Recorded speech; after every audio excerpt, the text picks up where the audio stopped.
Good morning, all. So, shall I know the whole? Okay. Fine.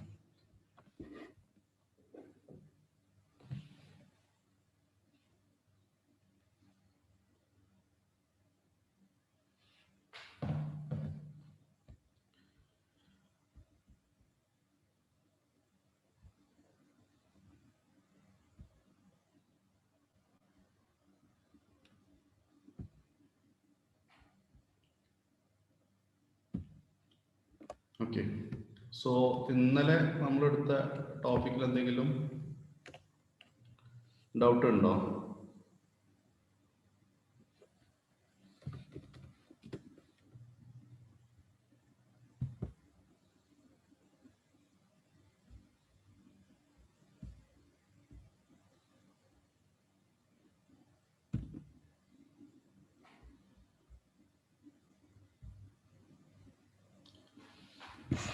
എന്തോ സൂമിൽ എന്തോ ഒരു arrange ചെയ്തതിൽ എന്തോ മിസ്കമ്മ്യൂണിക്കേഷൻ വന്നു തോന്നുന്നു അല്ലേ?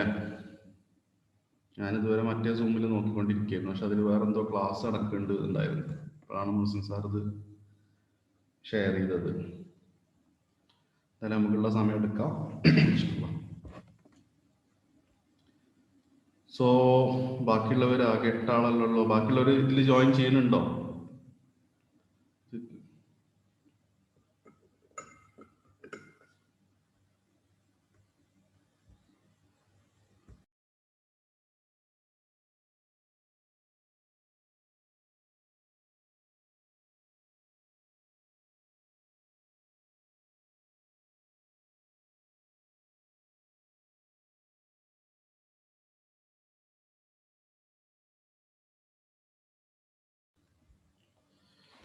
മറ്റേ ക്ലാസ്സിലായിരിക്കും കയറിയിട്ടുണ്ടാവുക.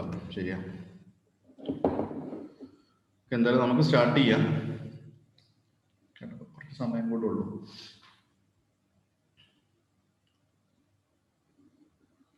ഇന്നലെ എടുത്ത ടോപ്പിക്കിൽ എന്തെങ്കിലും ഡൗട്ട് ഉണ്ടോ? ഇന്നലെ പറഞ്ഞ കാര്യത്തിൽ എന്തെങ്കിലും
നമ്മൾ ഇന്നലെ മിഷൻ പറഞ്ഞു, ഗോൾ ഒബ്ജക്റ്റീവ്സ് എല്ലാം പറഞ്ഞു അല്ലേ?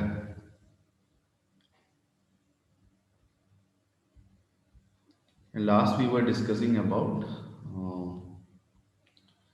strategic intent or strategic intention.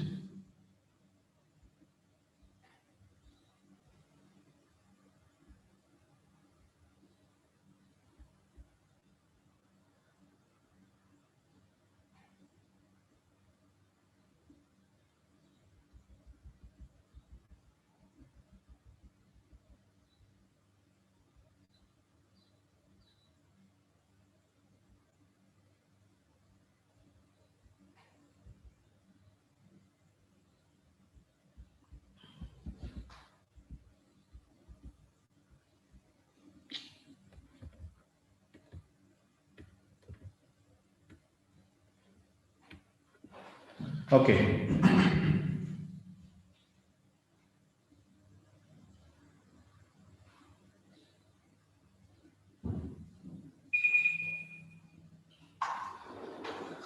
So next is company goals, survival, growth and profitability. So നമ്മൾ ഗോൾസ് എന്താണെന്ന് കണ്ടിട്ടുണ്ടായിരുന്നു. അതുപോലെ തന്നെ ഗോൾസും ഒബ്ജക്റ്റീവ്സും തമ്മിലുള്ള ഡിഫറൻസ് നമ്മൾ മനസ്സിലാക്കിയിട്ടുണ്ടായിരുന്നു. ഗോൾസ് സ്പെസിഫിക് ആണ്, ഒബ്ജക്റ്റീവ്സ് ജനറൽ ആണ്. Goal external environment, internal environment നോക്കിയിട്ടാണ് നമ്മൾ ഫിക്സ് ചെയ്യുന്നത്. ഒബ്ജക്റ്റീവ്സ് എക്സ്റ്റേണൽ എൻവയോൺമെന്റിന്റെ അടിസ്ഥാനത്തിലാണ് നമ്മൾ ഫിക്സ് ചെയ്യുന്നതെന്നെല്ലാം പറഞ്ഞിട്ടുണ്ടായിരുന്നു അല്ലെ. ഇനി നമ്മൾ അത് കഴിഞ്ഞതിന് ശേഷം നമ്മൾ ഇനി എന്ത് പറഞ്ഞു വെച്ച് കഴിഞ്ഞാൽ ഒരു കമ്പനിയുടെ ഫൗണ്ടേഷൻ എന്താണ്, അല്ലെങ്കിൽ കമ്പനിയുടെ മേജർ ഒബ്ജക്റ്റീവ്സ് എന്താണ്, അല്ലെങ്കിൽ ഒരു കമ്പനി എങ്ങനെയാണ് ഡെവലപ്പ് ആവേണ്ടത് എന്നുള്ളതിനെ പറ്റിയിട്ടാണ് നമ്മൾ ഡിസ്കസ് ചെയ്യുന്നത്. അതിൽ പ്രധാനപ്പെട്ട ഒരു കാര്യമാണ് companies goal, survival, growth and profitability. അപ്പോൾ ഏതൊരു ഓർഗനൈസേഷൻ ആണെന്നുണ്ടെങ്കിലും അതിന് മെയിൻ ആയിട്ട് 3 ഗോൾസ് ആണ് ഉള്ളത്. അതിൽ ഏറ്റവും പ്രധാനപ്പെട്ടതാണ് എന്ത്? സർവൈവൽ. കാരണം സർവൈവൽ എന്ന് പറഞ്ഞ ഗോൾ അച്ചീവ് ചെയ്ത് കഴിഞ്ഞാലേ കമ്പനിക്ക് എന്തുണ്ടാക്കാൻ പറ്റുള്ളൂ? ഗ്രോത്ത് ജനറേറ്റ് ചെയ്യാൻ പറ്റുള്ളൂ. ഗ്രോത്ത് ജനറേറ്റ് ചെയ്ത് കഴിഞ്ഞാലാണ് കമ്പനിക്ക് നെക്സ്റ്റ് ഗോൾ ആയിട്ടുള്ള പ്രോഫിറ്റബിലിറ്റി അച്ചീവ് ചെയ്യാൻ പറ്റുള്ളൂ. സോ ഒരു കമ്പനിയുടെ എക്കണോമിക് ഗോൾസ് എന്തൊക്കെയാന്ന് വെച്ചാൽ, കമ്പനിക്ക് ഒരുപാട് ഗോൾസ് ഉണ്ടാവും. ഒരു ഓർഗനൈസേഷൻ ആണെന്നുണ്ടെങ്കിൽ ആ ഓർഗനൈസേഷൻ ഒരുപാട് ഗോൾസ് ഉണ്ടാവും. ആ ഓർഗനൈസേഷന്റെ എക്കണോമിക് ഗോൾസ് എന്തൊക്കെയെന്ന് ചോദിച്ചു കഴിഞ്ഞാൽ അതിന്റെ ആൻസർ എന്താണ്? സർവൈവൽ, ഗ്രോത്ത് ആൻഡ് പ്രോഫിറ്റബിലിറ്റി എന്നുള്ളതാണ്. കാരണം ഒരു ബിസിനസ് ഓർഗനൈസേഷൻ സക്സസ്ഫുൾ ആവണമെന്നുണ്ടെങ്കിൽ ആദ്യം തന്നെ പ്രോഫിറ്റ് നേടുക എന്നുള്ളതല്ല. ഒരു ബിസിനസ് ഓർഗനൈസേഷൻ സക്സസ്ഫുൾ ആവുകയാണെന്നുണ്ടെങ്കിൽ ആ ബിസിനസ് ഓർഗനൈസേഷൻ ഫസ്റ്റ് എന്ത് ചെയ്യണം? സർവൈവൽ അച്ചീവ് ചെയ്യണം, സർവൈവൽ പൊസിഷൻ അച്ചീവ് ചെയ്യണം. അതിനുശേഷം മാത്രമേ ബിസിനസിന് ഗ്രോത്ത് അച്ചീവ് ചെയ്യാൻ പറ്റുള്ളൂ. അതിനുശേഷം മാത്രമേ പ്രോഫിറ്റ് വരുള്ളൂ.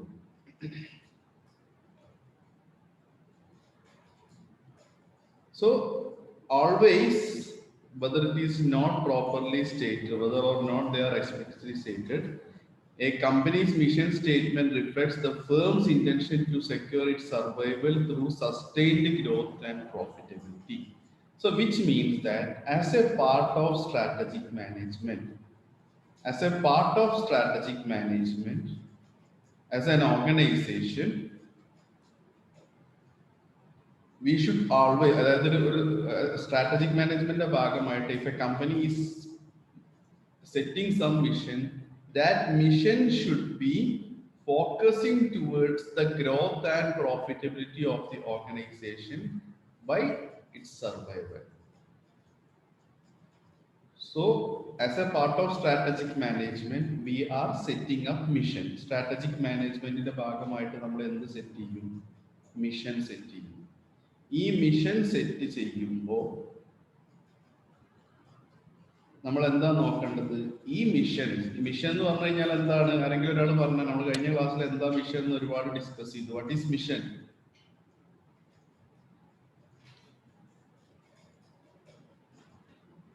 മിഷൻ എന്ന് പറഞ്ഞു കഴിഞ്ഞാൽ എന്താണ്? Statement about what we are doing at present and what is our position. So our present activities should B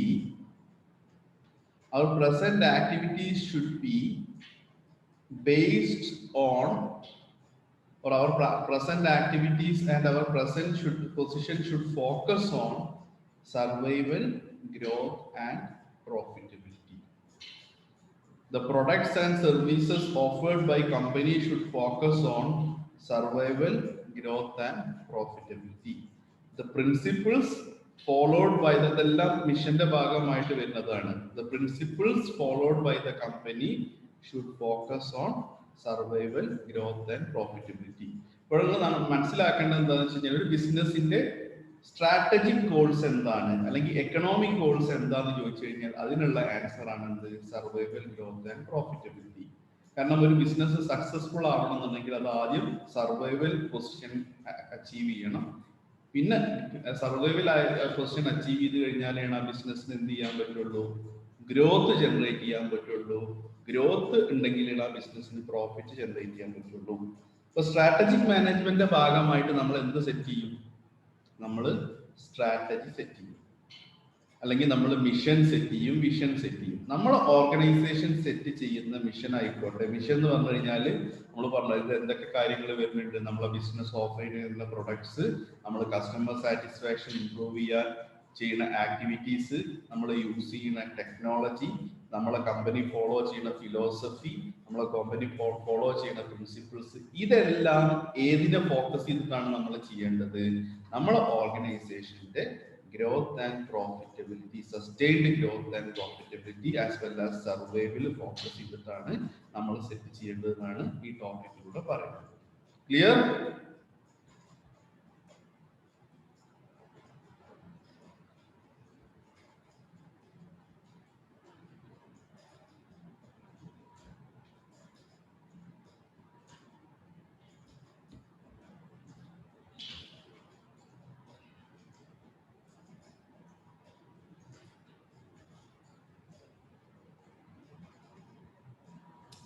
കാരണം എന്താന്ന് വെച്ച് കഴിഞ്ഞാൽ ഇവിടെ പറയുന്നത് unless a firm is able to survive, ഒരു ബിസിനസ്സിന് സർവൈവ് ചെയ്യാൻ പറ്റില്ല എന്നുണ്ടെന്നുണ്ടെങ്കിൽ അതിനെ ഒരിക്കലും എന്ത് ചെയ്യാൻ പറ്റില്ല, അതിന്റെ സ്റ്റേക്ക് ഹോൾഡേഴ്സിനെ സാറ്റിസ്ഫൈ ചെയ്യാൻ പറ്റില്ല.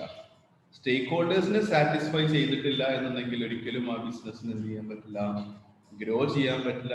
ഗ്രോ ചെയ്യാൻ പറ്റില്ല എന്നുണ്ടെങ്കിൽ ഒരിക്കലും ആ ബിസിനസ്സിന് എന്ത് ചെയ്യാൻ പറ്റില്ല, പ്രോഫിറ്റ് ജനറേറ്റ് ചെയ്യാൻ പറ്റില്ല. എപ്പോഴും കമ്പനീസ് ഫോക്കസ് ചെയ്യുന്നത് എപ്പോഴും പറയുമ്പോൾ എന്താണ്, profit is our major goal, profit is our major goal എന്നാണ് പറയാ. പക്ഷെ സർവൈവൽ എല്ലാവരും ഇഗ്നോർ ചെയ്യുന്ന കാര്യമാണ്. പക്ഷെ സർവൈവൽ ഉണ്ടെന്നുണ്ടെങ്കിൽ മാത്രമേ ഒരു ബിസിനസ്സിന് എന്ത് ചെയ്യാൻ പറ്റുള്ളൂ, പ്രോഫിറ്റ് അച്ചീവ് ചെയ്യാൻ പറ്റുള്ളൂ.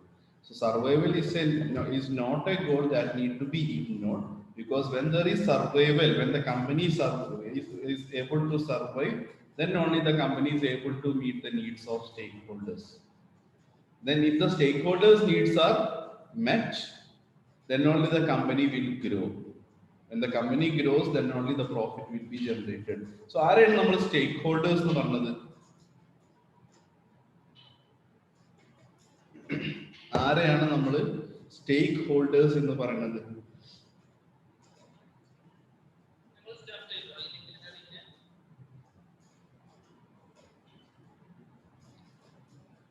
ആരെയാണ് നമ്മൾ സ്റ്റേക്ക് ഹോൾഡേഴ്സ് എന്ന് പറഞ്ഞത്? എനിവൺ?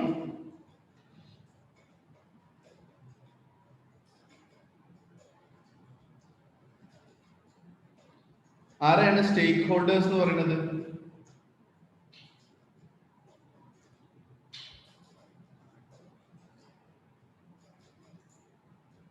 സ്റ്റേക്ക് ഹോൾഡേഴ്സ് എന്ന് പറഞ്ഞു കഴിഞ്ഞാൽ ആരാ?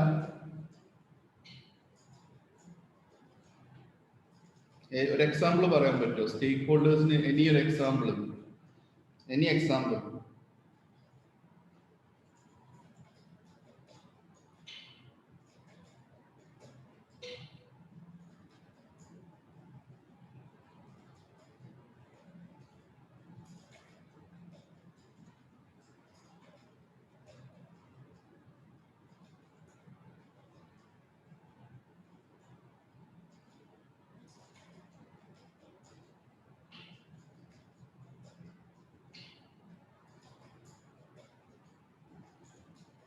സ്റ്റേക്ക് ഹോൾഡേഴ്സ് എന്ന് പറഞ്ഞു കഴിഞ്ഞാൽ ഒരു ബിസിനസിന്റെ ആക്ടിവിറ്റീസിൽ ഇൻട്രസ്റ്റഡ് ആയിട്ടുള്ള എല്ലാ ആളുകളെയും നമ്മൾ എന്ത് പറഞ്ഞത്, സ്റ്റേക്ക് ഹോൾഡേഴ്സ് എന്ന് പറഞ്ഞത്.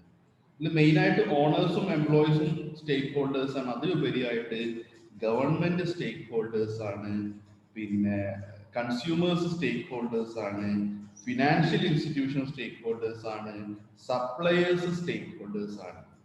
അപ്പൊ ഇവിടെ പറഞ്ഞത് ഏറ്റവും ഇമ്പോർട്ടന്റ് ആയിട്ടുള്ള സ്റ്റേക്ക് ഹോൾഡേഴ്സ് ആരാണ്? എംപ്ലോയീസും അതുപോലെ തന്നെ ഓണേഴ്സും. അപ്പൊ അതായത് നമുക്കറിയാം ഒരു ബിസിനസ്സിനെ സ്റ്റേക്ക് ഹോൾഡേഴ്സിനെ സാറ്റിസ്ഫൈ ചെയ്യണം എന്നുണ്ടെങ്കിൽ ആ ബിസിനസ്സിന് സർവൈവൽ ഉണ്ടായിരിക്കണം. സ്റ്റേക്ക് ഹോൾഡേഴ്സ് സാറ്റിസ്ഫൈ ആയി കഴിഞ്ഞാലാണ്, ഫോർ എക്സാമ്പിൾ എംപ്ലോയീസും ഓണേഴ്സ് സാറ്റിസ്ഫൈ ചെയ്ത് കഴിഞ്ഞാലാണ് എംപ്ലോയീസിന്റെ പ്രൊഡക്ടിവിറ്റി കൂടുള്ളൂ, അതുപോലെ തന്നെ ഓണേഴ്സ് വീണ്ടും ഇൻവെസ്റ്റ് ചെയ്യാൻ റെഡി ആവുള്ളൂ. അപ്പോഴാണ് ബിസിനസ്സിന് എന്തുണ്ടാവുള്ളൂ, ഗ്രോത്ത് ആൻഡ് പ്രോഫിറ്റബിലിറ്റി ഉണ്ടാവുള്ളൂ. So that is about survival. Next is profitability. Profitability ആണ് നമുക്കറിയാം, for any business organisation we know profitability is the main goal of any business organisation, or profit is the main goal of any business organisation. So actually what is profit? Profit is an indicator of a lot of things. പ്രോഫിറ്റിനെ ബിസിനസിന്റെ indicator എന്നാണ് പറയുന്നത്. നമുക്കറിയാലോ indicator of business. How profit is considered as indicator of business? Because profit gives a lot of meaning. കുറച്ച് meanings പറയാൻ പറ്റും. പ്രോഫിറ്റിന്റെ meanings എന്താ? ഒരു ബിസിനസിന്റെ പ്രോഫിറ്റിന്റെ മീനിങ് എന്താ? ഞാൻ മലയാളത്തിൽ ലാഭം എന്നല്ല ഉദ്ദേശിക്കുന്നത്. Apart from that, what is the macro level meanings of profit? Obviously ഏതൊരു ബിസിനസിന്റെ മേജർ ഗോളും പ്രോഫിറ്റ് ആണ്. And profit gives a lot of information to the company. So that is why it is telling that profit should be the next important economic goal. പ്രോഫിറ്റിലൂടെ നമുക്ക് എന്തൊക്കെ മനസ്സിലാക്കാൻ പറ്റും? നമ്മളെ ബിസിനസിന്റെ പ്രോഫിറ്റ് നോക്കിക്കഴിഞ്ഞാൽ നമുക്ക് എന്തൊക്കെ മനസ്സിലാക്കാൻ പറ്റും?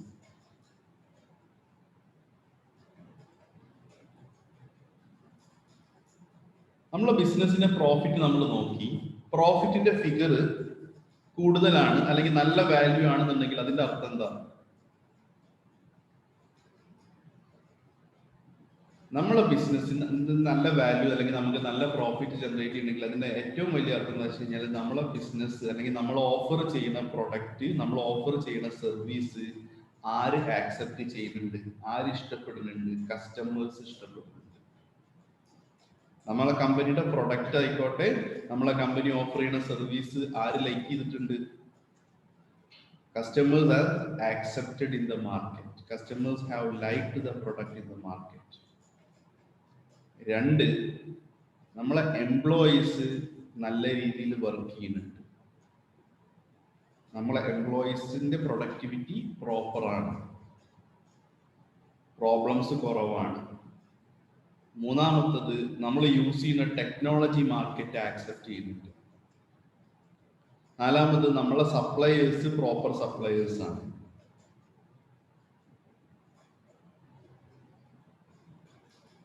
അഞ്ചാമത്, നമ്മൾ ചെയ്യുന്ന അഡ്വർടൈസ്മെന്റ്സ്, നമ്മൾ ചെയ്യുന്ന മാർക്കറ്റിംഗ് ആക്ടിവിറ്റീസ് ഇഫക്റ്റീവ് ആണ്. സോ ഇതൊക്കെ എഫക്റ്റീവ് ആണെന്നുണ്ടെങ്കിലാണ് നമുക്ക് എന്ത് കിട്ടുള്ളൂ? പ്രോഫിറ്റ് കിട്ടുള്ളൂ. ഇനി കമ്പനിയുടെ ബിസിനസിന്റെ പ്രോഫിറ്റ് കുറയാണ്, ഇതിന്റെ അർത്ഥം എന്താ? there is some mistake somewhere. എന്താണ്? either the customers have started disliking our product, or else our marketing campaigns or marketing activities have not become effective or are ineffective, or else our sales is moving to some other competitors. So we need to find who are those competitors, or else our technology is getting outdated. Our technology outdated ആയിക്കൊണ്ടിരിക്കുകയാണ്. So this is, or else our employees are not working properly, or else there is some problem with the suppliers. So ഇതാണ് നമ്മൾ പറഞ്ഞത്, ഒരു ബിസിനസിന്റെ owner അയാൾക്ക് profit നോക്കിയാലാണ് അയാൾ എന്ത് ചെയ്യുക? അടുത്ത ഡിസിഷൻസ് എടുക്കുക അല്ലെങ്കിൽ അടുത്ത ആക്ഷൻസ് എടുക്കുക. പ്രോഫിറ്റിന്റെ value കൂടുന്നുണ്ടെങ്കിൽ he will have a peace of mind that it is giving instruction that things are going in a better way. Profit കുറയാണെന്നുണ്ടെങ്കിൽ it identifies that there is some problem. കസ്റ്റമേഴ്സിന് ഇഷ്ടമില്ലാത്തത് മാത്രമായിരിക്കും problem, വേറെ പല പ്രോബ്ലംസും എന്ത് ചെയ്യാൻ പറ്റും? ബിസിനസ്സിൽ വരാൻ പറ്റും. സോ പ്രോഫിറ്റ് എന്നുള്ളത് ഗെയിനിങ് മോർ മണി അല്ലെങ്കിൽ gaining more revenue than invested എന്നതിലുപരിയായിട്ട് it is an indicator of the performance of the business. It indicates a lot of things to the owners or the stakeholders of the business for making further decision. To choose which product, to do not to choose which product, to choose which supplier, to not choose which supplier. So that is called profitability. Obviously, profitability is the main goal of any organization. Business in the major goal of profitability തന്നെയാണ്. പക്ഷേ profit എന്ന് പറഞ്ഞു കഴിഞ്ഞാൽ എന്താണ്? Is not only the return on investment. Apart from that, it is an indicator of the performance of business. It will communicate us whether we are satisfying our customers, whether our employees are working properly, whether we have good suppliers, whether our marketing activities are effective in the market or not effective in the market. Okay, so I'm moving to the next.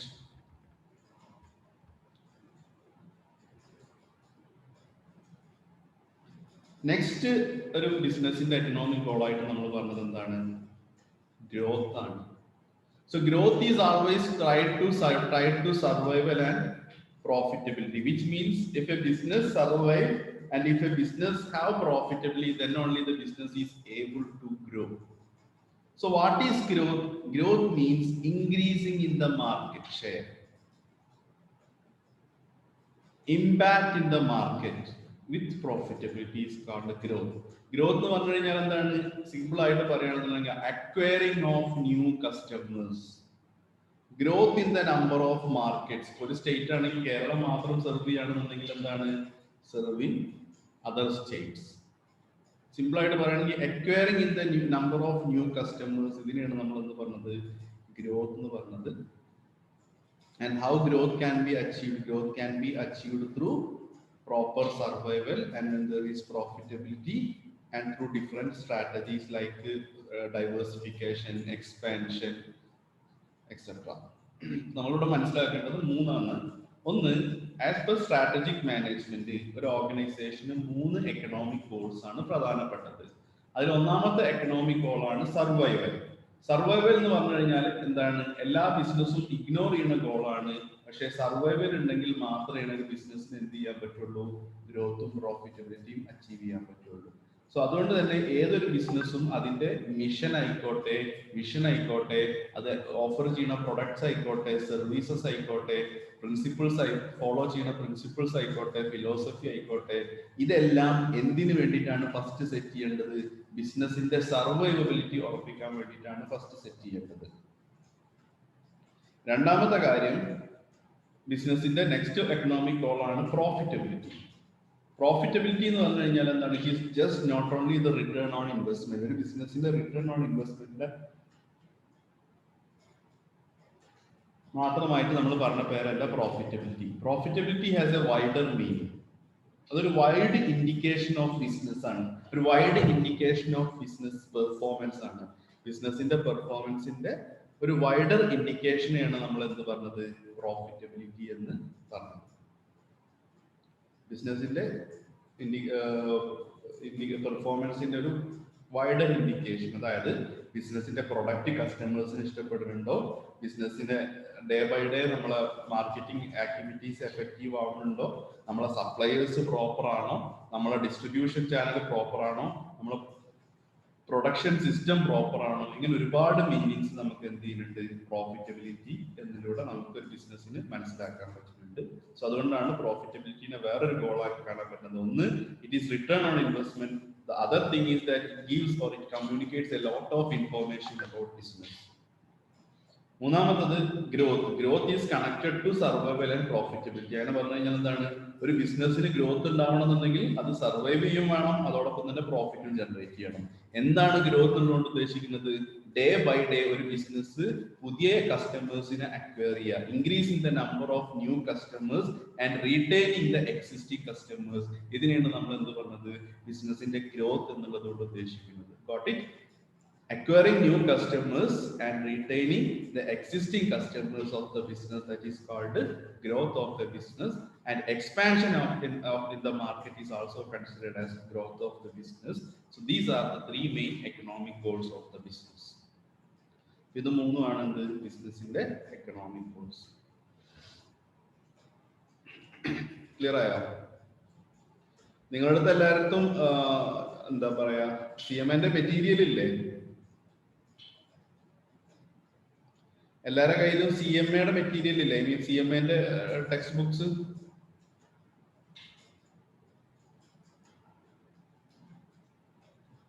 അപ്പൊ ആ text ബുക്കും വായിച്ചു നോക്കുക. എന്നിട്ട് ഞാൻ share ചെയ്ത ഈ എന്താ പറയാ മെറ്റീരിയൽ ഒന്ന് കമ്പയർ ചെയ്ത് നോക്കുക. അതിലുള്ള ഏകദേശം എല്ലാ കാര്യങ്ങളും ഇതിലുണ്ട്.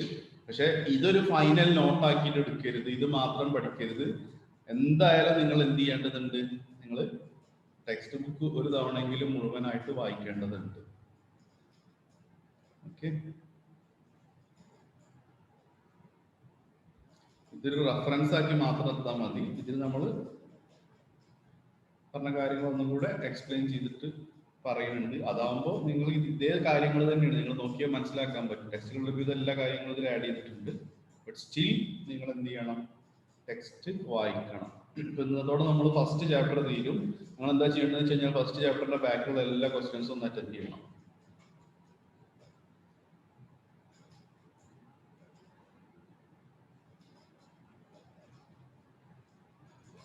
Next is relationship between mission and strategy. Relationship between mission and strategy.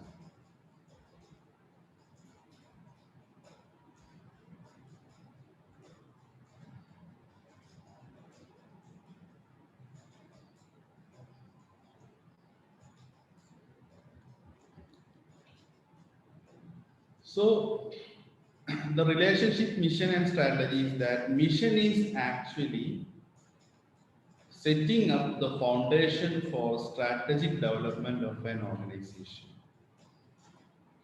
Mission is actually giving a direction, or mission act as a foundation for the strategic growth of an organization. അതായത് strategy എന്ന് പറഞ്ഞു കഴിഞ്ഞാൽ നമുക്കറിയാം action plan ആണ്.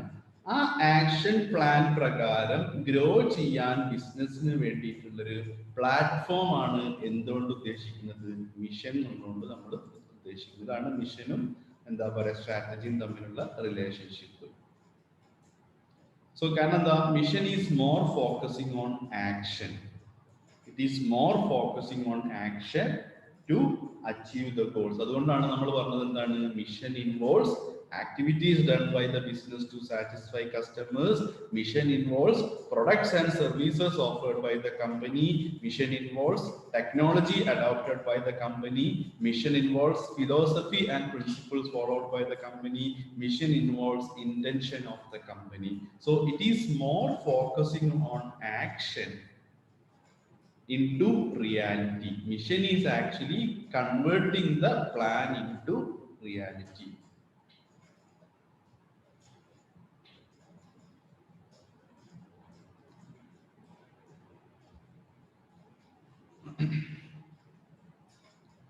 So a mission ഉള്ള കമ്പനിക്ക് എപ്പോഴും എന്തുണ്ടാവും, there will be a clear definition for the business. There will be a clear definition for the business of the company, and we can tell that mission and strategy are actually two sides of one coin. So it is again നമ്മൾ പറഞ്ഞ കാര്യം തന്നെ പറയുന്നത്, Peter Drucker പറഞ്ഞത് എന്താണ്, while formulating the mission for your company, ask these three questions. While formulating the mission for the company, just ask these three questions. What is our business? What will our business be? And what should our business be? At present, what we are doing, what we will become if we are doing like this, and what we want to become. ഇപ്പൊ നമ്മൾ എന്താണ് ചെയ്യുന്നത്, ഇതേ രീതിയിൽ ചെയ്യുകയാണെങ്കിൽ ഫ്യൂച്ചറിൽ നമ്മൾ എന്തായിട്ട് മാറും, ഫ്യൂച്ചറിൽ ആക്ച്വലി എന്തായിട്ടാണ് നമ്മൾ മാറേണ്ടത് as per the vision.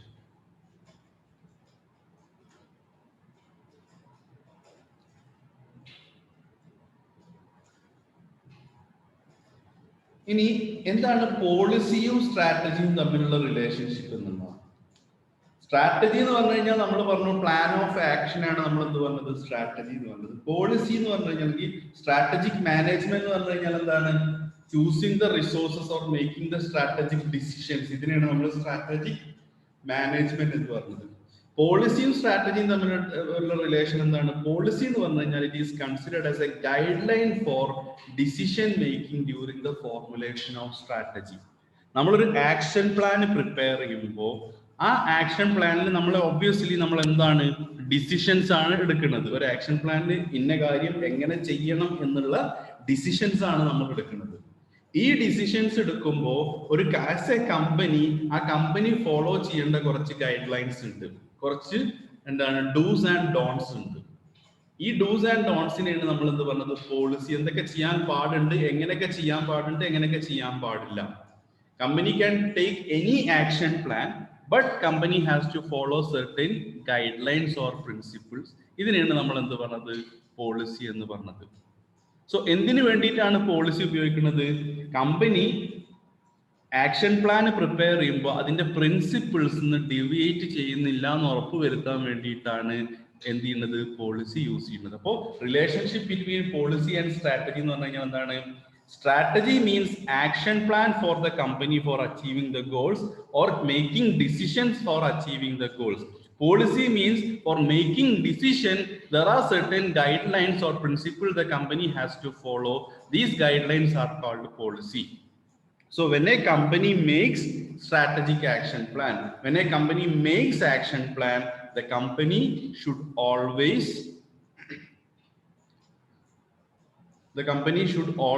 focus on the policies while they make the strategic action plan.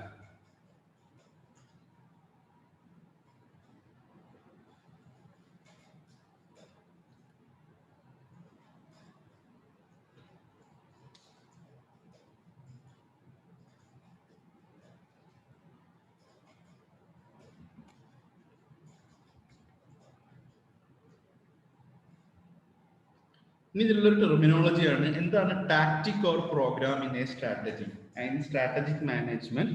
What do you mean by tactic or program, or what is tactic or program? Tactic or program means the activities or the steps that is used to support a strategy. Tactic or program is a strategic management terminology. എന്താണ് tactic or program എന്നുള്ളത് ഉദ്ദേശിക്കുന്നത്? The activities or the steps that we are using for supporting a strategic plan. ഒരു strategic action plan support ചെയ്യുന്ന എല്ലാ ആക്ടിവിറ്റീസിനെയും നമ്മൾ പറഞ്ഞ പേരാണ് എന്ത്? Tactic or programme. ടാക്ടിക് എന്നുള്ളത്. ഇനി പ്രോഗ്രാം എന്ന് പറഞ്ഞു കഴിഞ്ഞാൽ എന്താണ്? Collection of tactics.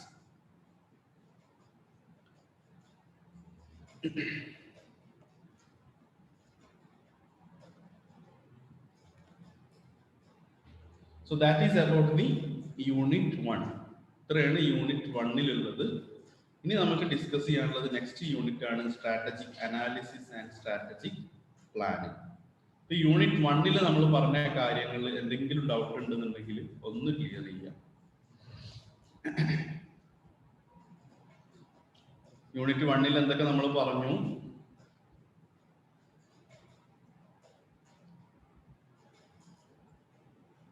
എന്തൊക്കെ പറഞ്ഞു? ആരെങ്കിലും ഒരാളൊന്ന് സമ്മറൈസ് ചെയ്യും. നിങ്ങൾ ആരും ഒന്നും സംസാരിക്കണില്ലല്ലോ. എന്താ ആരും ഒന്നും റെസ്പോണ്ട് ചെയ്യാത്ത ക്ലാസ്സിൽ? എല്ലാവർക്കും ബാക്ക്ഗ്രൗണ്ട് നോയ്സും സംസാരിക്കാൻ പറ്റാത്ത സാഹചര്യമാണെന്ന് എനിക്ക് തോന്നുന്നില്ല.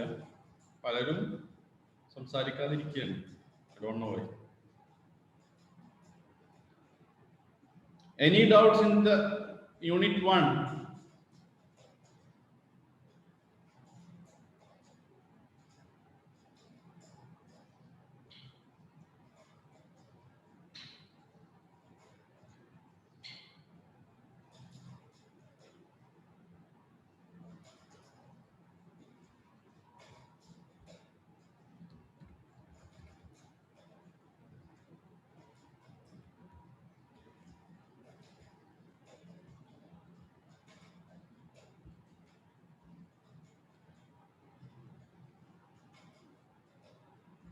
Okay. Next is strategic analysis and strategic planning. ഇപ്പൊ സ്ട്രാറ്റജി എന്ന് പറഞ്ഞത് ഇങ്ങനെ കണക്ട് ചെയ്തിട്ട് പഠിക്കണം. നമ്മൾ ഈ പഠിച്ച കാര്യങ്ങളൊന്നും നമ്മൾ മുട്ടും ഇതാക്കരുത്. കണക്ട് ചെയ്തിട്ട് പോകണം അടുത്ത ചാപ്റ്ററിലേക്ക്. Strategy means making an action plan for achieving the goals of an organisation. അപ്പൊ ഒരു ബിസിനസ് വെറുതെ ഒരു ആക്ഷൻ പ്ലാൻ പ്രിപ്പയർ ചെയ്യാൻ പറ്റുമോ? ബിസിനസിന് വെറുതെ ഒരു ആക്ഷൻ പ്ലാൻ എന്ത് ചെയ്യാൻ പറ്റില്ല? പ്രിപ്പയർ ചെയ്യാൻ പറ്റില്ല. ബിസിനസ് എന്ത് ചെയ്യേണ്ടതുണ്ട്? ഒരു അനാലിസിസ് നടത്തേണ്ടതുണ്ട്. എവിടെയാണ് അനലൈസ് ചെയ്യേണ്ടതുണ്ട്? എൻവയോൺമെന്റിനെയാണ് അനലൈസ് ചെയ്യേണ്ടത്. എന്നിട്ടാണ് ബിസിനസ് എന്ത് ചെയ്യേണ്ടത്? ആക്ഷൻ പ്ലാൻ പ്രിപ്പയർ ചെയ്യേണ്ടത്. അപ്പൊ ഇവിടെ നമ്മൾ എന്താ പഠിക്കണമെന്ന് വെച്ച് കഴിഞ്ഞാൽ, നമ്മളൊരു സ്ട്രാറ്റജിക് പ്ലാൻ പ്രിപ്പയർ ചെയ്യുമ്പോൾ എന്തൊക്കെയാണ് എൻവയോൺമെന്റിൽ അനലൈസ് ചെയ്യേണ്ടത് എന്നുള്ളതാണ്. എല്ലാ ബിസിനസ്സും എന്ത് ചെയ്യേണ്ടതുണ്ട്? സ്ട്രാറ്റജിക് പ്ലാൻ പ്രിപ്പയർ ചെയ്യേണ്ടതുണ്ട്. All business has to prepare a strategic action plan, and while preparing that plan, they cannot simply prepare the plan. എന്ത് ചെയ്യേണ്ടതുണ്ട്? ബിസിനസിന്റെ എൻവിയോൺമെന്റ് മുഴുവൻ ഒന്ന് എന്ത് ചെയ്യേണ്ടതുണ്ട്? അനലൈസ് ചെയ്യേണ്ടതുണ്ട്. എൻവിയോൺമെന്റ് അനലൈസ് ചെയ്തതിന് ശേഷം ആ എൻവിയോൺമെന്റിന് സ്യൂട്ടബിൾ ആയിട്ടുള്ള പ്ലാൻ ആണ് ആരുണ്ടാക്കേണ്ടത്? ആക്ഷൻ പ്ലാൻ ആണ് ഒരു കമ്പനി പ്രിപ്പയർ ചെയ്യേണ്ടത്. അപ്പൊ ഇവിടെ നമ്മൾ ഈ ചാപ്റ്ററിൽ നമ്മൾ എന്താ പഠിക്കണമെന്ന് വെച്ച് കഴിഞ്ഞാൽ, സ്ട്രാറ്റജിക് മാനേജ്മെന്റിന് നമ്മൾ ഏതൊക്കെ എൻവിയോൺമെന്റ് അനലൈസ് ചെയ്യണം, എന്തൊക്കെ അനലൈസ് ചെയ്യണം, എന്നിട്ട് എങ്ങനെ നമ്മൾ പ്ലാന് പ്രിപ്പയർ ചെയ്യണം എന്നുള്ളതാണ്. അപ്പൊ ഇതിന്റെ ഫസ്റ്റ് ക്വസ്റ്റ്യൻ, എന്താണ് ബിസിനസ് എൻവിയോൺമെന്റ് എന്ന് പറഞ്ഞു കഴിഞ്ഞാൽ? What is business environment?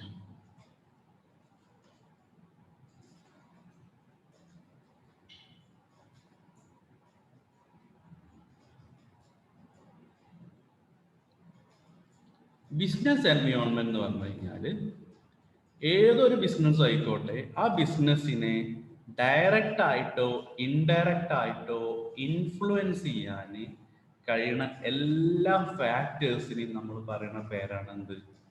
Business environment. നമ്മളിവിടെ ആദ്യം മനസ്സിലാക്കുന്നത് എന്താണെന്ന് വെച്ച് കഴിഞ്ഞാൽ, നമ്മളൊരു ബിസിനസ്സിന് സ്ട്രാറ്റജിക് പ്ലാന് പ്രിപ്പയർ ചെയ്യുമ്പോൾ, അല്ലെങ്കിൽ ഒരു ബിസിനസ്സിന് ആക്ഷൻ പ്ലാൻ പ്രിപ്പയർ ചെയ്യുമ്പോൾ നമ്മൾ എന്ത് ചെയ്യേണ്ടതുണ്ട്? എൻവിയോൺമെന്റ് അനാലിസിസ് നടത്തേണ്ടതുണ്ട്. ഈ എൻവിയോൺമെന്റ് അനാലിസിസ് എവിടെയാണ് നടത്തുന്നത്? ബിസിനസ് എൻവിയോൺമെന്റ് അനാലിസിസ് ആണ് നടത്തേണ്ടത്. അപ്പൊ നമ്മൾ എന്താണ് ബിസിനസ് എൻവിയോൺമെന്റ് എന്ന് ആദ്യം മനസ്സിലാക്കുക. എന്താണ് business environment? Business environment means all the factors that directly or indirectly influence the business. ബിസിനസ്സിനെ ഡയറക്റ്റ് ആയിട്ടോ ഇൻഡയറക്റ്റ് ആയിട്ടോ ഇൻഫ്ലുവൻസ് ചെയ്യാൻ കഴിയുന്ന ഫാക്ടേഴ്സിനെയാണ് നമ്മൾ എന്ത് പറഞ്ഞത്? ബിസിനസ് എൻവിയോൺമെന്റ് എന്ന് പറഞ്ഞത്. ഇനി ഈ ബിസിനസ് എൻവിയോൺമെന്റിനെ തന്നെ നമുക്ക് രണ്ടായിട്ട് ക്ലാസിഫൈ ചെയ്യാം: micro environment and macro environment. Business എൻവിയോൺമെന്റിനെ തന്നെ രണ്ടായിട്ട് നമ്മൾ ഫാക്ടേഴ്സിന്റെ അടിസ്ഥാനത്തിൽ രണ്ടായിട്ട് ക്ലാസിഫൈ ചെയ്യാൻ പറ്റും. ഏതൊക്കെയാണ്? Micro environment and macro environment.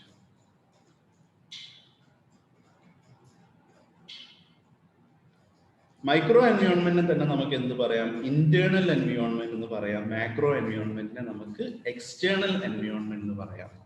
അത് പറയണം ഒന്നും കൂടെ എളുപ്പം.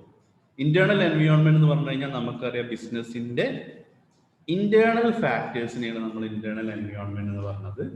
എക്സ്റ്റേണൽ എൻവിയോൺമെന്റ് എന്ന് പറഞ്ഞു കഴിഞ്ഞാൽ ബിസിനസിന്റെ പുറത്തുള്ള ഫാക്ടേഴ്സിനെ. ഇതിൽ ഏത് എൻവിയോൺമെന്റ് ഫാക്ടേഴ്സ് ആണ് ബിസിനസിനെ കൂടുതലായിട്ട് ഇമ്പാക്ട് ചെയ്യുക? ഇന്റേണൽ എൻവിയോൺമെന്റ് ഫാക്ടേഴ്സ് ആണോ അതോ എക്സ്റ്റേണൽ എൻവിയോൺമെന്റ് ഫാക്ടേഴ്സ് ആണോ? ഒരു ബിസിനസിനെ കൂടുതലായിട്ട് ഇമ്പാക്ട് ചെയ്യുക ഏത് ഫാക്ടേഴ്സ് ആണ്? ഇന്റേണൽ എൻവിയോൺമെന്റ് ഫാക്ടേഴ്സ് ആണ് ബിസിനസിനെ കൂടുതലായിട്ട് ഇമ്പാക്ട് ചെയ്യുക. എക്സ്റ്റേണൽ എൻവിയോൺമെന്റ് ഫാക്ടേഴ്സ് ഇമ്പാക്ട് ചെയ്യും, പക്ഷേ കമ്പാരിറ്റീവ്ലി ലെസ് ആണ് എക്സ്റ്റേണൽ ഫാക്ടേഴ്സിന്റെ ഇമ്പാക്ട്. കൂടുതൽ ഇൻഫ്ലുവൻസ് ചെയ്യുക ഇന്റേണൽ എൻവിയോൺമെന്റ് ഫാക്ടേഴ്സ് ആണ്. എക്സ്റ്റേണൽ എൻവിയോൺമെന്റ് ഫാക്ടേഴ്സിനെ ഇമ്പാക്ട് ചെയ്യും, പക്ഷേ അതിന്റെ അതിന് ഇമ്പാക്ട് കുറവായിരിക്കും. ഓക്കെ. പക്ഷെ ഇവിടെ വേറൊരു കാര്യം നമ്മൾ മനസ്സിലാക്കേണ്ടത് വെച്ച് കഴിഞ്ഞാൽ, ഇന്റേണൽ എൻവിയോൺമെന്റ് ഫാക്ടേഴ്സ് ബിസിനസിനെ കൂടുതലായിട്ട് ഇമ്പാക്ട് ചെയ്യും, പക്ഷേ ബിസിനസിന് എന്ത് ചെയ്യാൻ പറ്റും? ഒരു പരിധി വരെ ഈ ഫാക്ടേഴ്സിനെ കൺട്രോൾ ചെയ്യാൻ പറ്റും. എക്സ്റ്റേണൽ എൻവിയോൺമെന്റ് ഫാക്ടേഴ്സ് ഇമ്പാക്ട് ചെയ്യും, പക്ഷേ ആ ഫാക്ടേഴ്സിനെ ബിസിനസിന് എന്ത് ചെയ്യാൻ പറ്റൂല? കൺട്രോൾ ചെയ്യാൻ പറ്റൂല. ഇന്റേണൽ എൻവിയോൺമെന്റ് ഫാക്ടേഴ്സ് ആണ് കൂടുതൽ ഇമ്പാക്ട് ചെയ്യുക, ബിസിനസിന്റെ ഗ്രോത്തിനെ സ്വാധീനിക്കുക. ആ ഇന്റേണൽ എൻവിയോൺമെന്റ് ഫാക്ടേഴ്സിന് നമ്മൾ കുറച്ച് എക്സാമ്പിൾ പറയുകയാണെന്നുണ്ടെങ്കിൽ, ആ ബിസിനസിന്റെ പോളിസീസ്, ആ ബിസിനസിന്റെ റൂൾസ്, ആ ബിസിനസിന്റെ റെഗുലേഷൻസ്, ആ ബിസിനസിന്റെ എംപ്ലോയീസ്, ആ ബിസിനസിന്റെ ടെക്നോളജി, ആ ബിസിനസിന്റെ ഫിനാൻഷ്യൽ സ്ട്രക്ചർ, ഇതൊക്കെ ഇന്റേണൽ എൻവിയോൺമെന്റ് ഫാക്ടേഴ്സ് ആണ്. ഇത് പ്രോപ്പർ അല്ല എന്നുണ്ടെങ്കിൽ ആ ബിസിനസിന്റെ സക്സസ് ഒരിക്കലും ഉണ്ടാവില്ല. ഇത് പ്രോപ്പർ ആണെന്നുണ്ടെങ്കിൽ ഒരു പരിധി വരെ ബിസിനസ് സക്സസ്ഫുൾ ആവും.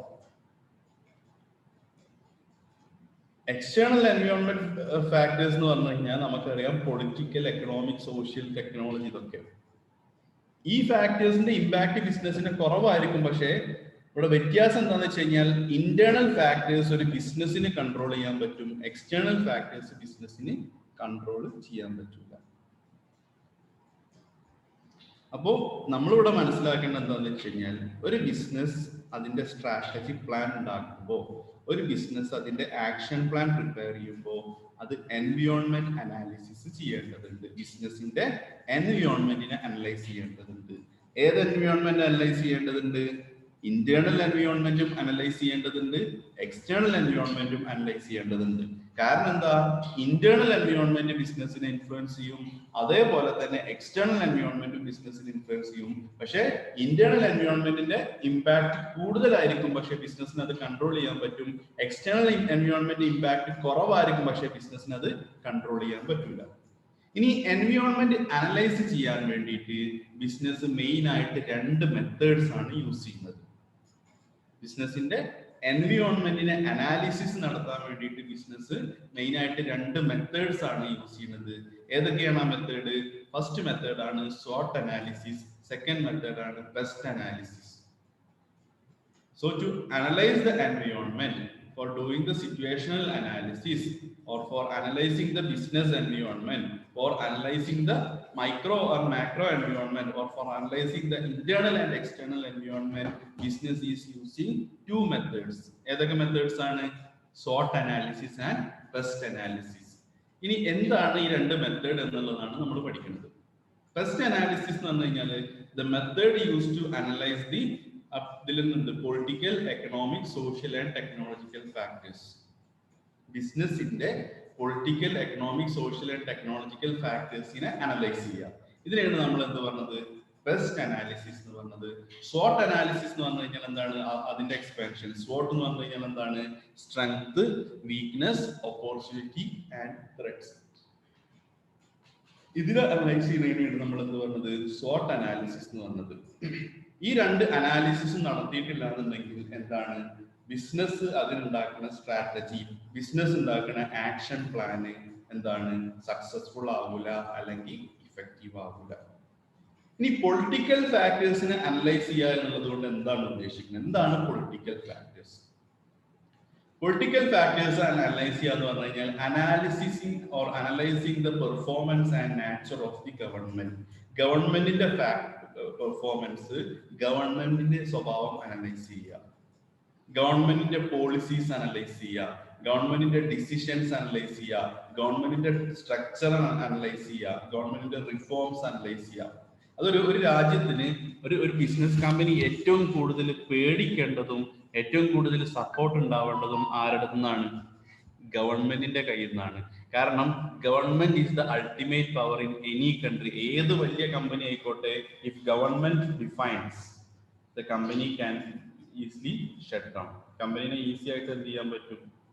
ഗവൺമെന്റ് കമ്പനി അവിടെ വേണ്ടാന്ന് ഒരു നിയമം വരികയാണെങ്കിൽ ആ കമ്പനി പിന്നെ അവിടെ ഉണ്ടാവില്ല. വേറെ എന്ത് റൂൾ വന്നിട്ടും കാര്യമില്ല. So that is very important. So അപ്പൊ അതുകൊണ്ട് തന്നെ നമ്മളൊരു പ്ലാൻ ഉണ്ടാക്കുമ്പോൾ, നമ്മുടെ ബിസിനസ്സിന് ഒരു ആക്ഷൻ പ്ലാൻ പ്രിപ്പയർ ചെയ്യുമ്പോൾ, ആ ആക്ഷൻ പ്ലാൻ നമ്മളെ ബിസിനസ് എവിടെയാണോ നടത്തുന്നത് അവിടുത്തെ ഗവൺമെന്റിന്റെ പോളിസിക്ക് മാച്ചിങ് ആണോ എന്നുള്ളതാണ് ഫസ്റ്റ് നോക്കേണ്ടത്.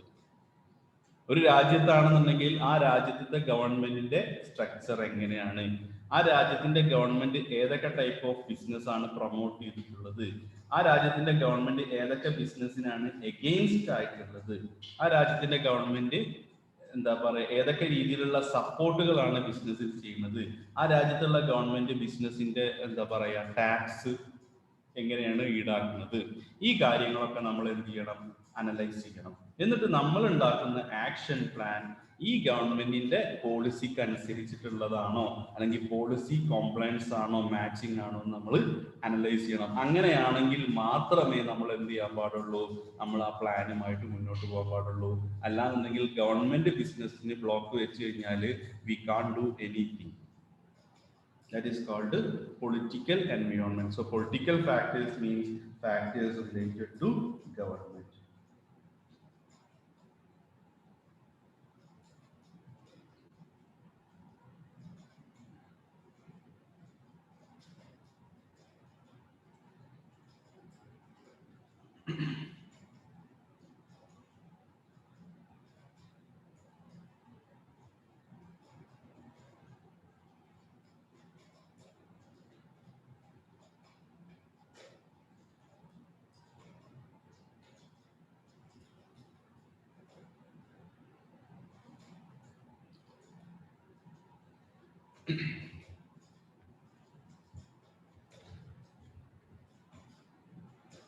നെക്സ്റ്റ് ഫാക്ടർ ആണ് economic factors. Economic factors means main factors of economics ഏതാണല്ലേ? നമുക്കറിയാം ഡിമാൻഡ് ആൻഡ് സപ്ലൈ. ഇതാണ് ഒരു ബിസിനസിനെ മുന്നോട്ട് കൊണ്ടുപോകുന്നത്. ഇത് രണ്ടും ഇല്ലാന്നുണ്ടെങ്കിൽ എന്താണ്? ബിസിനസ് ഇല്ല. ഇപ്പൊ മെയിൻ എക്കണോമിക് ഫാക്ടേഴ്സ് നമ്മളൊരു ഡിസിഷൻ എടുക്കുമ്പോൾ, നമ്മളൊരു പ്രൊഡക്റ്റുമായി ബന്ധപ്പെട്ട ഡിസിഷൻ ആയിക്കോട്ടെ, അല്ലെങ്കിൽ എന്തെങ്കിലും ഒരു ബിസിനസ്സുമായി ബന്ധപ്പെട്ട ഒരു പ്രൊഡക്റ്റ് കാര്യമായി ബന്ധപ്പെട്ട ഡിസിഷൻസ് ആയിക്കോട്ടെ, നമ്മൾ ഏറ്റവും അനലൈസ് ചെയ്യേണ്ട ഒരു ഫാക്ടറാണ് എന്ത്? Economic factors. എക്കണോമിക് ഫാക്ടേഴ്സിൽ എന്താണ് നമ്മൾ അനലൈസ് ചെയ്യുന്നത്? What is the level of demand and supply. നമ്മളെ ബിസിനസ്സിന് എത്രത്തോളം, നമ്മളെ എക്സിസ്റ്റിംഗ് ബിസിനസ്സിന്, നമ്മളെ എക്സിസ്റ്റിംഗ് പ്രൊഡക്റ്റിന് നമ്മൾ എത്രത്തോളം ഡിമാൻഡ് ആൻഡ് സപ്ലൈ ഉണ്ട്. നമ്മളെ ഫ്യൂച്ചറിൽ നമ്മൾ കണ്ടിട്ടുള്ള വിഷനുമായിട്ട് ആ വിഷന്റെ റിലേറ്റഡ് ബിസിനസ്സിന് എത്രത്തോളം ഡിമാൻഡ് ആൻഡ് സപ്ലൈ ഉണ്ട്. ഇതാണ് നമ്മൾ ഫസ്റ്റ് അനലൈസ് ചെയ്യുന്നത്. ഡിമാൻഡ് മാത്രം ഉണ്ടായിട്ട് കാര്യമില്ല, അതിനനുസരിച്ച് എന്തും കൂടെ വേണം, സപ്ലൈ വേണം. അല്ലെങ്കിൽ പകുതി വഴിക്ക് വെച്ചിട്ട് നമ്മൾ എന്ത് ചെയ്യും? ബിസിനസ്സിൽ ഫെയിൽ ആവും. അപ്പൊ എക്കണോമിക്കൽ അനാലിസിസ് എന്ന് പറഞ്ഞു കഴിഞ്ഞാൽ എന്താണ്? ഒരു ബിസിനസ് എന്ത് അനലൈസ് ചെയ്യുക? ഡിമാൻഡ് ആൻഡ് സപ്ലൈ അനലൈസ് ചെയ്യുക. What is the demand for the existing business and what will be the demand in the future. ഇപ്പൊ ഡിമാൻഡ് ഉണ്ടായിട്ട് മാത്രം കാര്യമില്ല അല്ലേ? അപ്പൊ നിങ്ങളൊരു കോഴ്സിന് ചേരുമ്പോൾ നിങ്ങൾ ചേരുന്ന സമയത്ത് നല്ല ഡിമാൻഡ് ഉണ്ടായിട്ട് കാര്യമുണ്ടോ? കാര്യമില്ല. ആ കോഴ്സ് കഴിയാൻ നിങ്ങൾ 3 വർഷം എടുത്തു കഴിഞ്ഞാൽ 3 വർഷം കഴിഞ്ഞിട്ട് ഡിമാൻഡ് ഉണ്ടോ എന്നും കൂടെ നമ്മൾ നോക്കണം. ഒരാളൊരു ബിസിനസ് സ്റ്റാർട്ട് ചെയ്യുമ്പോൾ ആ സ്റ്റാർട്ട് ചെയ്യുന്ന സമയത്ത് മാത്രം ആ പ്രൊഡക്റ്റിന് ഡിമാൻഡ് ഉണ്ടായിട്ട് കാര്യമില്ല. അയാൾ എന്തും കൂടെ ഒന്ന് ഫോർകാസ്റ്റ് ചെയ്യണം. ഒരു 5 വർഷം കഴിഞ്ഞാൽ, 10 വർഷം കഴിഞ്ഞാൽ ഈ ബിസിനസ്സിന് എത്രത്തോളം ഡിമാൻഡ് ഉണ്ടാവും എന്ന് അനലൈസ് ചെയ്യണം. ഇതിനെയാണ് നമ്മൾ എന്ത് പറഞ്ഞത്? എക്കണോമിക് അനാലിസിസ് എന്ന് പറഞ്ഞത്. Analysing the demand and supply of the business in the current situation and the future situation. This is called economic analysis. പിന്നെന്ത് അനലൈസ് ചെയ്യണം? ആ മാർക്കറ്റിന്റെ ഇൻഫ്ലേഷൻ, പ്രൈസ് ഗ്രോത്ത്, എത്രത്തോളം പ്രൈസ് ലെവൽ കൂടുന്നുണ്ട് പ്രൊഡക്റ്റുകൾക്കും ബാക്കിയുള്ള കാര്യത്തിനൊക്കെ. ആ മാർക്കറ്റിന്റെ എന്താ പറയാ, മോണിറ്ററി പോളിസി, ബാങ്ക് ഈടാക്കുന്ന ടാക്സ് എത്രയാണ്, ഫിസിക്കൽ പോളിസി, എക്കണോമിക് പോളിസി, ഇതെല്ലാം നമ്മൾ അനലൈസ് ചെയ്തിട്ടാണ് എന്ത് ചെയ്യാൻ പാടുള്ളൂ? ബിസിനസിന്റെ ഡിസിഷൻസ് എടുക്കാൻ പാടുള്ളൂ. കാരണം എന്താണെന്ന് വെച്ച് കഴിഞ്ഞാൽ ഈ എക്കണോമിക് ഫാക്ടേഴ്സിന്റെ ഒരു പ്രത്യേകത, അത് ബിസിനസിനെ മാത്രമല്ല ആരെയും കൂടെ ബാധിക്കുന്ന ഫാക്ടറാണ്. കൺസ്യൂമേഴ്സിനെ കൂടെ ബാധിക്കുന്ന ഫാക്ടറാണ്. കൺസ്യൂമേഴ്സിനെ ബാധിച്ചാൽ തീർച്ചയായിട്ടും എന്തിന് ബാധിക്കുകയാണ്? അവരെ ബൈയിങ് ബിഹേവിയറിനെ ബാധിക്കും. അത് നമ്മളെ ബിസിനസിന്റെ സെയിൽസിന് കുറക്കാൻ കാരണമാവും.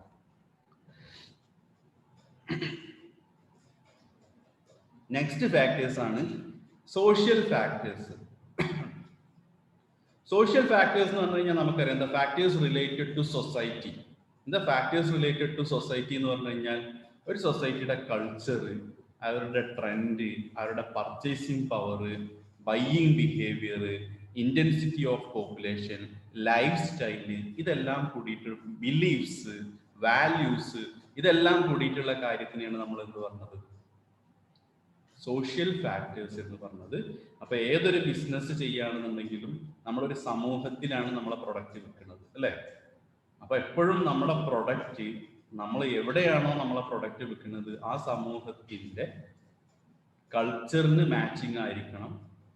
ആ സമൂഹത്തിന്റെ അല്ലെങ്കിൽ ആ സൊസൈറ്റിയുടെ വാല്യൂസിനെ റെസ്പെക്ട് ചെയ്യുന്ന രീതിയിലുള്ളതായിരിക്കണം.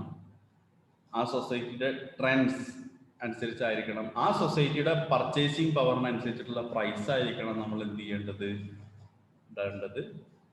ഇതാണ് നമ്മൾ എന്തുകൊണ്ട് ഉദ്ദേശിക്കുന്നത് സോഷ്യൽ ഫാക്ടേഴ്സ് എന്നുള്ളത്, അനാലിസിസ് എന്നുള്ളത് ഉദ്ദേശിക്കുന്നത്. ഇനി ടെക്നോളജിക്കൽ ഫാക്ടേഴ്സ്. ടെക്നോളജിക്കൽ ഫാക്ടേഴ്സ് എന്ന് പറഞ്ഞാൽ എന്ത് അഡ്വാൻസ്മെന്റ് ആണോ ടെക്നോളജിയിൽ നടക്കുന്നത്, എന്ത് അപ്ഗ്രേഡേഷൻ ആണോ ടെക്നോളജിയിൽ നടക്കുന്നത്, അതേ അപ്ഗ്രഡേഷൻ നമ്മളെ ബിസിനസിന്റെ ടെക്നോളജിയിൽ നമ്മൾ എന്ത് ചെയ്യേണ്ടിയിരിക്കുന്നു, കൊണ്ടുവരണം. കാരണം എന്താ, അതില്ലാതെ ആ ടെക്നോളജി മാർക്കറ്റിൽ അപ്ഡേറ്റഡ് ആയിട്ടുള്ള ടെക്നോളജി നമ്മൾ യൂസ് ചെയ്യണില്ല എന്നുണ്ടെങ്കിൽ നമുക്ക് ഒരിക്കലും ബിസിനസ്സിൽ ഒരു പൊസിഷൻ എൻ്റർ ചെയ്യാൻ പറ്റില്ല. അപ്പൊ അതിന് വേണ്ടിയിട്ട് ഓർഗനൈസേഷൻ കൂടുതലായിട്ട് റിസർച്ച് ആൻഡ് ഡെവലപ്മെന്റ് ആക്ടിവിറ്റീസിൽ ഇൻവോൾവ് ആയിരിക്കണം. പിന്നെ ടെക്നോളജി ഇൻവെസ്റ്റ് ചെയ്യുമ്പോൾ ഫ്യൂച്ചർ ഓറിയന്റഡ് ആയിട്ടുള്ള ടെക്നോളജിയാണ് എന്ത് ചെയ്യേണ്ടത്, ഇൻവെസ്റ്റ് ചെയ്യേണ്ടത്. കാരണം technology is A huge investment. So ഇത്രയും ഫാക്ടേഴ്സിനെയാണ് നമ്മൾ എന്ത് പെസ്റ്റ് അനാലിസിസിന്റെ ഭാഗമായിട്ട് അനലൈസ് ചെയ്യുന്നത്. ഇനി പെസ്റ്റ് അനാലിസിസിലൂടെ നമ്മൾ എന്താണ് അനലൈസ് ചെയ്യുന്നത്? പെസ്റ്റ് അനാലിസിസ് നമ്മൾ മെയിൻ ആയിട്ട് യൂസ് ചെയ്യുന്നത് എന്തിനു വേണ്ടിയിട്ടാണ്? എക്സ്റ്റേണൽ എൻവയോൺമെന്റ് അനലൈസ് ചെയ്യാൻ വേണ്ടിയിട്ടാണ്. പെസ്റ്റ് അനാലിസിസ് നമ്മൾ യൂസ് ചെയ്യുന്നത് എക്സ്റ്റേണൽ എൻവയോൺമെന്റ് അനലൈസ് ചെയ്യാൻ വേണ്ടിയിട്ടാണ്. നമ്മൾ എന്ത് യൂസ് ചെയ്യുന്നത്? പെസ്റ്റ് അനാലിസിസ് നമ്മൾ യൂസ് ചെയ്യുന്നത്. കാരണം ഇവിടെ നമ്മൾ പറഞ്ഞ എല്ലാ ഫാക്ടേഴ്സും എന്താണ്? എക്സ്റ്റേണൽ എൻവയോൺമെന്റ് ഫാക്ടേഴ്സ് ആണ്. എല്ലാ ഫാക്ടേഴ്സും എക്സ്റ്റേണൽ എൻവയോൺമെന്റ് ഫാക്ടേഴ്സ് ആണ്.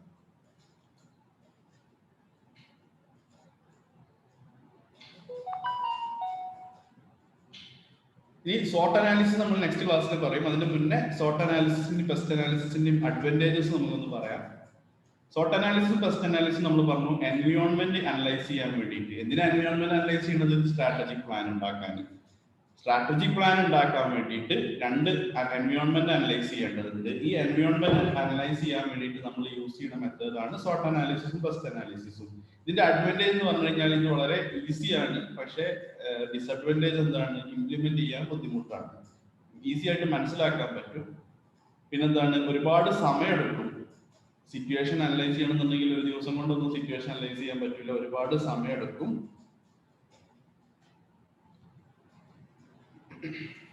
പിന്നെ ഇത് അനലൈസ് ചെയ്യണമെന്നുണ്ടെങ്കിൽ എക്സ്പേർട്ട് ആയിട്ടുള്ള ആൾക്കാരെ ആവശ്യമുണ്ട്. പക്ഷെ ഇതിൽ ഇമ്പോർട്ടൻസ് എന്താണ്? ബിസിനസ്സിന് ഒരു കറക്റ്റ് ആക്ഷൻ പ്ലാൻ പ്രിപ്പയർ ചെയ്യാൻ സഹായിക്കും. ഓക്കെ,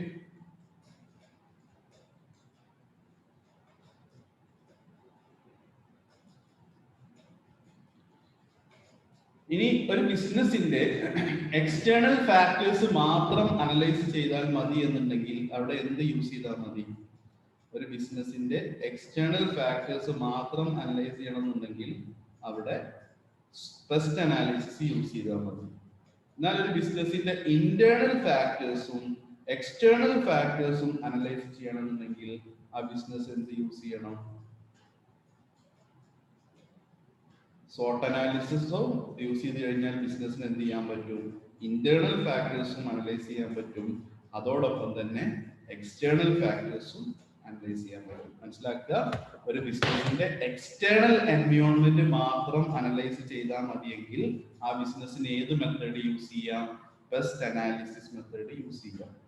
ഒരു ബിസിനസിന്റെ ഇന്റേണൽ എൻവയോൺമെന്റ് മാത്രമാണ് അനലൈസ് ചെയ്യണത്, ഇന്റേണലും എക്സ്റ്റേണൽ എൻവയോൺമെന്റും അനലൈസ് ചെയ്യണമെന്നുണ്ടെങ്കിൽ ആ ബിസിനസ്സിന് എന്ത് യൂസ് ചെയ്യണം? സോർട്ട് അനാലിസിസ് യൂസ് ചെയ്യാണ് ബെറ്റർ. കാരണം സോർട്ട് അനാലിസിസ് എന്ന് പറഞ്ഞ മെത്തേഡ് ഇന്റേണൽ എൻവയോൺമെന്റും അനലൈസ് ചെയ്യും, അതോടൊപ്പം തന്നെ എക്സ്റ്റേണൽ എൻവയോൺമെന്റും അനലൈസ് ചെയ്യും. നേരെ മറിച്ച് പെസ്റ്റ് അനാലിസിസ് എന്ന് പറഞ്ഞ മെത്തേഡ് എന്താണ്? എക്സ്റ്റേണൽ എൻവയോൺമെന്റ് അനാലിസിസിന് മാത്രമേ എന്ത് ചെയ്യുള്ളൂ? സപ്പോർട്ട് ചെയ്യുള്ളൂ.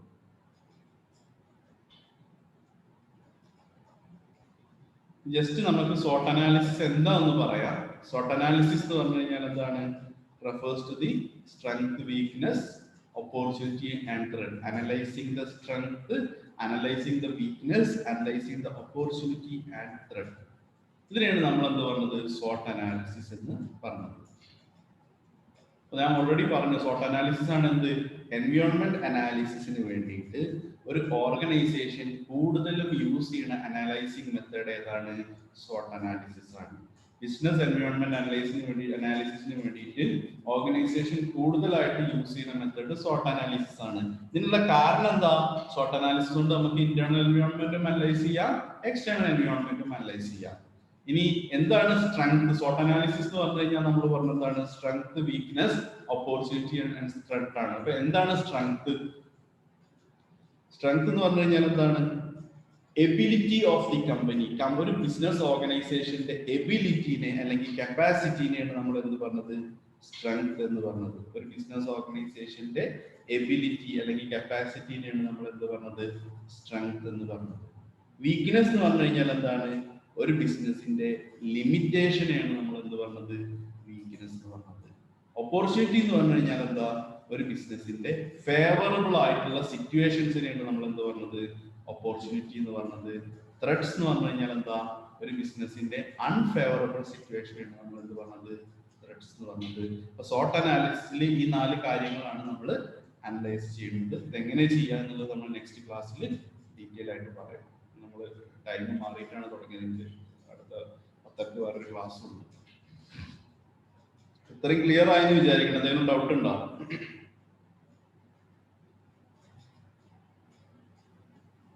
ക്ലിയർ ആണ്.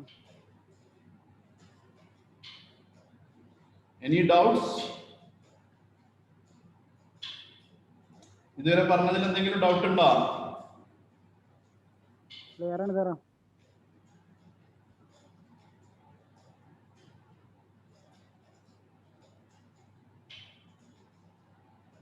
Okay.